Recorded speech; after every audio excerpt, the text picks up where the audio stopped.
Welcome into a video I know a lot of you guys that are very much haters of David Warner are looking forward to. We're going to be going through some footage, just some quick ones there, of all the times that Broad got Warner out in the 2019 Ashes there. There was 7 times out of the 10 innings that Broad got Warner out. And we'll kick it off with, it is absolutely terrific bowling. I'm going to go through them one at a time. I also have my Word document here up with some notes around why he does struggle, especially with bowlers around the wicket. But obviously Broad is the best proponent of this round the wicket, getting really wide of the crease, coming in towards Warner and getting him out. So we're going to watch a few of these and then going back and forth with my analysis of his shots in this one. Hope you enjoy. Here's the first one.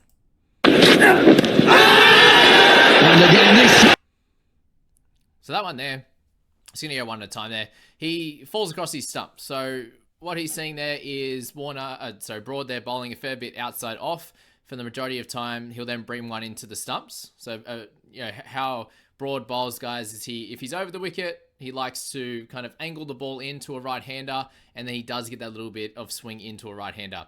For the lefties, even better. He gets to do that. He gets to go right in towards those stumps and then swing the ball away a little bit and obviously seam it as well. And he's a great proponent of seam bowling. And he's one of the best that's ever done it, obviously, considering he's in the top 10 of wicket takers of all time. It's a long career, but he's a very, very good bowler. So against the left-handers, and why the left-handers struggle so much is because of that. You get to bowl around the wicket, which means you're coming in. If you pitch it outside the line of the stumps to a lefty, you can still hit an LBW. You can still get an LBW, I should say, there, once it impacts in line. And if you're someone that does swing it away a little bit from the left-hander, and then you can seam it as well, you can pitch him on middle with that angle, seam it away a tad, and sitting middle and off there. And you're getting schnicks, you're getting everything there. So with that one, that was a little bit different to how he normally gets out. There's one other wicket in this where he does get LBW, just being a little bit tentative. But here, Warner just absolutely loses his technique, and that's the biggest thing we're noticing when right arm bowlers come around the wicket to Warner, is just a complete loss of technique. And he pushes out the ball, he kind of hangs right on the crease. There's a lot of the things that guys like Marnus and Smithy don't do is prod at the ball. So that's that first one. We'll go through the next one. Much closer, in fact out. Has he nicked that? Has he nicked it on the way through? He said that, I'll get you to change your decision to out. You're on. So you can see with that one there, the seam is obviously perfect just across there for it to swing away and seam away a little bit there, which is exactly what happened on that one. He gets nice and wide of the crease, coming in towards the stumps. This one does not pitch in line with the stumps. It has pitched a little bit outside the off stump. And what Warner's done in that one is he's not sure at all what to do. Obviously, if you were to go back and watch around that, he's, seaming a few away. Some are staying straight where he has to play dead in line with the stumps. And then this one there, he thinks it's going to be somewhere towards the stumps. He sees it swing away and he decides to half leave it there, and he gets a little bit of bat on ball, which, they're the type of wickets where you can completely see, especially getting him out early in the 2 times in that first test there. Getting him out super early shows that he's absolutely got the wood over him. And this is not just the only series where Broad's had a lot of success against Warner there. So he's just in 2 minds, and that's going to be the biggest issue here. That one was not on the stumps, and he did not need to play that there. Let's move to number 3. Oh, what a beauty. 3 and 3 now. So that one there, again, which you're about to see the 4th one here. Just on that pause frame there for number 4, you can see there is a gap between that bat and pad, which shows that when Broady's getting it right and he's not taking the ball away, that angle that he's getting really wide of the crease, as you can see, is coming straight in towards those pads. And if Warner is not playing dead straight, then he's going to get found out. And that's what happened in that one before. He ended up being a little bit late on it. You see how much effort Broad puts into his bowling. He really hits the deck hard. He's a tall man, which means he's going to get seam. He's going to get some purchase off that wicket. And any little movement in the air is going to be great as well with that new ball. In that one before, he was late on it because he was indecisive. And that's what happens when you aren't super comfortable against, obviously, one exact bowler. You're in your head a fair bit too much, but also, just a position where he doesn't like facing around the wicket. So that was that 3rd one. And then this 4th one here is just going to quickly show it, so keep your eyes ready. That's close. Coming back. Again, that was a cool one to show there, how wide of the crease he was coming in that one. And Warner plays all around it. So you have to think about this. If you're a batsman, let's go to some of my notes while we're here now. If you're a batsman, what's the most likely way of getting out? Bowled an LB, right? Because if someone bowls straight and you don't play down that line, you're going to get out bowled or LBW. So the biggest thing here I'm seeing with Warner is that for the most part, and we saw this when we faced the spinners, like, when we think back to years past when we faced Rangana Harath, and spin bowling in general, as you would know, all it takes is to spin one. And once you've spun one really well, the batsmen then have that in their mind that you're going to turn a lot more than you actually do. And then the next one you bowl dead straight, it skids on and you get LBW. That's kind of, think about it like that with the spinners, how that's happening with Warner against Broad there. A lot of the time he will seam and swing the ball away from him, the left-hander. And then those ones that just stay dead straight, or he doesn't bowl it for the outswinger, he holds it cross seam, or he holds it the other way, or whatever he does. Obviously he's the maestro at it. Whatever he does just to keep that ball going straight, whether it's natural variation, whether he decides to do it, and that's in his planning, which I think the majority of the time it's in his planning, then that one's going to go straight. And what happens if you play down the line of middle and off stump and the ball swings and seams away? Very likely, very high chance, 90+% chance that you aren't going to nick it. If it moves a little bit, sure, then you may be able to nick off. And that's just unlucky. That's too good. That's all you can say. If you play down the line of the ball and you snick it, it seems away, it bowls you, hits top of off, whatever it is there, then you just say, too good, right? But he's bowling great, as I said in your number one there. It's just terrific bowling at, in one. He's not getting himself out, playing stupid shots and stuff like that. He is getting done, all ends up, but it's not stupid. So, yeah, that's what you need to be thinking about with Warner here, is just that these shots, he's not playing directly down that line of the ball. And as I said, most of the time it's going to move away and he's not going to hit it. Whereas if it does go straight, then he blocks out the middle of the bat and he feels a little bit more confident. Like if you're playing down, if personally, you're playing down the line of the stumps, you can't get LBW, you can't get bowled. Awesome. You take 2 lines of dismissal out.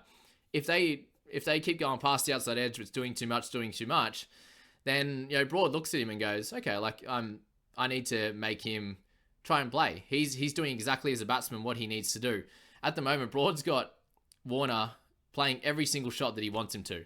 If he takes that couple out of the way, he then just can't get bowled. He can't get LBW. He can play down the line. It keeps going past the outside edge. And yeah, everyone's all up and about and, playing miss. But he's not nicking them. He's not getting out, obviously playing outside his body. That leave that he's not sure. You can use that as a leave in the end. If you're just playing down the line of the ball for the most part, those ones that you think are, they're coming in at the angle and then they seam away, you're playing down the line, you miss it by a good margin.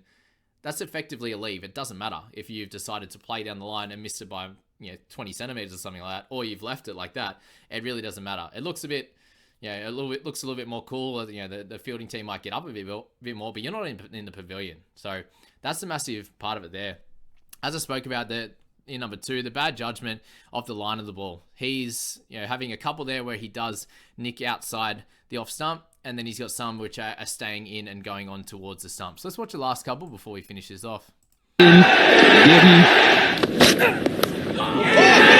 done! Oh, he's Done him again with that exact shot where he's not sure what to do. That is so far outside off, and he's just in 2 minds again, which is not good. Let's finish these off. Oh, that problem from Given. Like why is Davey in that position? You look at that ball before, and you've got him playing outside there and wanting to hit that. But the one that's going to get you out is this one, right? The one before, if he just plays down the line of the ball, plays in front of his stumps, he misses that ball, whatever, you play on. These ones here, that's just gone dead straight. Yes, it stayed a little bit low. It's hit him in the knee roll. He's jumped a little bit. But that's just a normal straight defensive shot. But he is absolutely nowhere. He's so deep in his crease. All that is a front foot plod or a back foot. Even if he does go back foot, it stays a little bit low. He's likely just going to just hit the lower part of the bat, even if he toes it, whatever that is.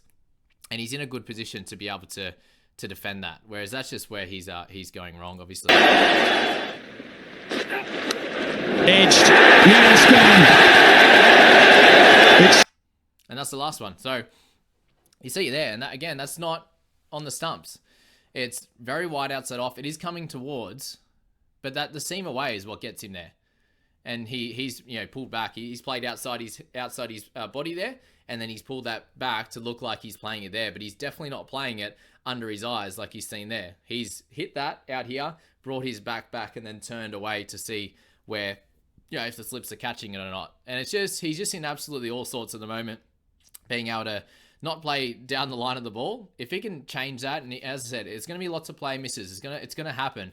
But if Warner can get to 20, 30 balls, Broads is going to bowl a bad ball. He's going to bowl a rank half volley out there. He's going to bowl a short one on his hip, which he doesn't swing away or seam away, or he does bowl one full and straight. And instead of just defending it, Warner is on the front foot playing down the line of the ball. And if it happens to drift a little bit more to his pads, he can play through mid-wicket or mid-on. There's going to be big gaps straight down the ground. So if he does over pitch, he's playing straight down the wicket. Again, if it does a little bit and he nicks it, it's too good.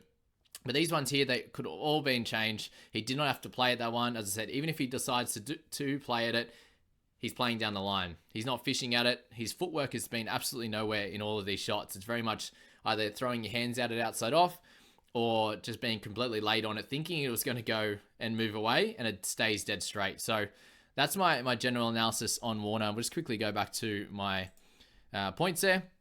As I said, he hasn't been playing down the line of the stumps, and he's poking at it.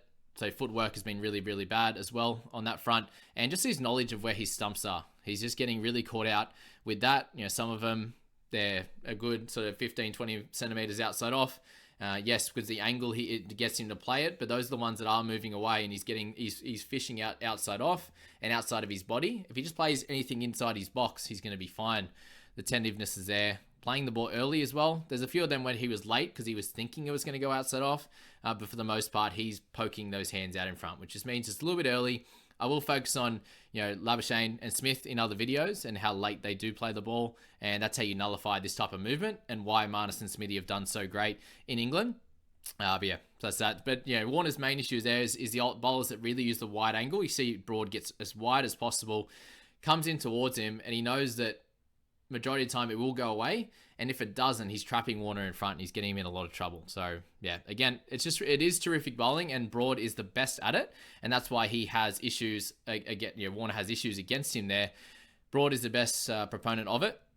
Other bowlers have tried to do it, but it's also not in those conditions. You see, Anderson doesn't have that ability to hit the deck and seam the ball as much. He can bowl, he can swing it in from around the wicket to Warner there. He can also take it away, but usually that's out of the hand, whereas Broads is a little bit later. It doesn't swing as much. It's a little bit later, and he gets more seam, which seems to be the issue for a lot of the Australian batsmen. It's a little bit of swing bowling, but more the seam off the wicket, and then when the ball spins pretty big, we seem to struggle as well, like it does in India and some other countries. But that's the Warner video, guys. I hope that helped in understanding why he is struggling so much and where I think he can improve. And we will see in obviously day 1 or 2 whenever the Aussies do bat, if he gets his chance at the top of the order, which I think he will.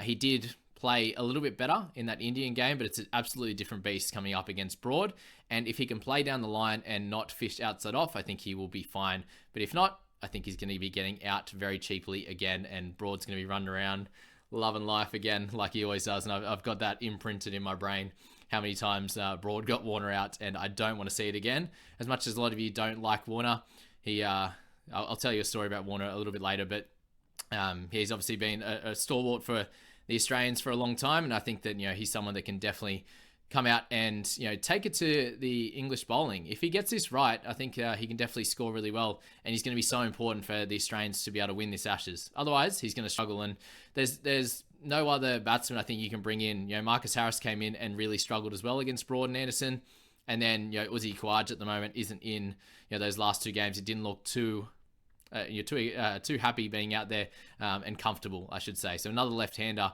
which I think is the big issue here coming up against these English guys, especially Broad. So let's hope Broad doesn't have a field day, but if he does, we know why.